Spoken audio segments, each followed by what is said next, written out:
اللہ الرحمن الرحیم فرمان مصطفیٰ صلی اللہ علیہ وسلم ہے جو کہ المجمع الکبیر میں موجود ہے کہ محبوب مصطفیٰ صلی اللہ علیہ وسلم نے فرمایا کہ فرائض کے بعد سب اعمال میں اللہ پاک کو جو زیادہ پیارا ہے مسلمانوں کا دل خوش کرنا ہے۔ دل خوش کرنے سے مراد یہ نہیں کہ اسے گندی باتوں سے اس کا دل خوش کر دیا جائے یا اس کو جھوٹی گفتگو سے اس کا دل خوش کر دیا جائے، بلکہ دل خوش کرنے سے مراد یہ ہے کہ جب کوئی انسان پریشان ہو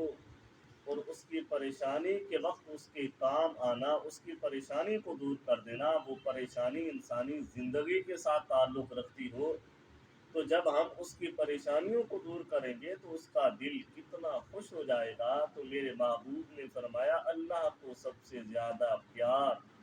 یا سب سے زیادہ پیارا وہ عمل ہے جو کوئی مسلمان کسی دوسرے مسلمان کا دل خوش کر دیتا ہے۔